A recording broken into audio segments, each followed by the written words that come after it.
Donald Trump is absolutely furious this week, folks, because he has suffered setback after setback in court after court this week. In fact, on Tuesday, in 4 different courtrooms around the country, Donald Trump was suffering massive legal defeats.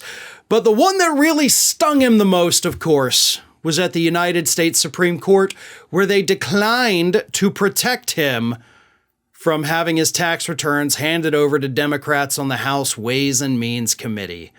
A years-long battle is finally over because the 6-3 majority on the Supreme Court failed to protect Donald Trump, and he sees this basically as one of the ultimate betrayals of his life.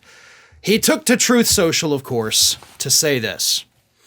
Why would anybody be surprised that the Supreme Court has ruled against me? They always do. It is unprecedented to be handing over tax returns, and it creates terrible precedent for future presidents. Has Joe Biden paid taxes on all of the money he made illegally from Hunter and beyond? The Supreme Court has lost its honor, prestige, and standing, and has become nothing more than a political body with our country paying the price. They refuse to even look at the election hoax of 2020. Shame on them. I like how you're now just calling it the election hoax, because that is exactly what you're pushing. You're pushing an election hoax that's 100% not real, so I'm glad you're finally admitting that. As to the point you made prior to that statement, the Supreme Court has lost its honor, prestige, and standing and has become nothing more than a political body with our country paying the price. Yeah. You're not going to get any disagreement from me on that point. We just believe that for different reasons. Like, for some reason, you think this Supreme Court, this body of which you appointed 33% of the people there, you think it's political in that they don't like you. The rest of the country views it as political in that they're pushing a very clear and hard right political agenda. So we agree with the sentiment, just not the rationale behind it. As for the rest of it, suck it up, Buttercup, you lost. Just like you lost in the lower court and the court before that.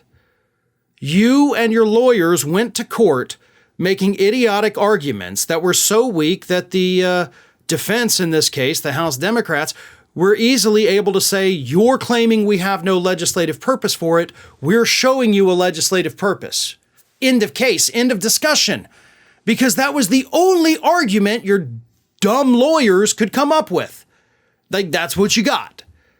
So maybe if you had better people who had better legal arguments, you wouldn't be in this predicament.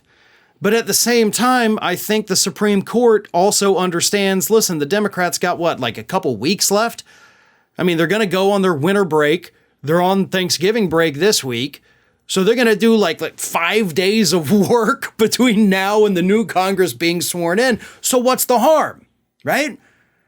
Because really at this point, it's like, yeah, we won, but you don't really win anything because you don't have time to do anything. You're going to get your hands on Donald Trump's tax returns. You're going to enter them into the congressional record, which is, I hope you do that. I mean, that's what you need to do. And then beyond that, like, you don't even have time to craft legislation. So even though Trump lost, he still kind of won. And I think had Democrats prevailed in retaining the House of Representatives in this year's midterms, I think we may have seen a different ruling come from the Supreme Court. But I think what happened is that the conservatives there understood the Democrats don't have time to do anything with these anyway. Let's throw them a bone here, make it look like, oh, we're not so partisan. But really, you've delayed it to the point where Democrats can't do anything, and this whole thing has been 1 years-long waste of time. Hey everyone, this is Aspen. And did you know that for the low cost of $0 per day, you can subscribe to the Fair and Balanced YouTube channel. We also encourage you to like, comment, and share, but again, click that subscribe button and help Aspen not be so grumpy.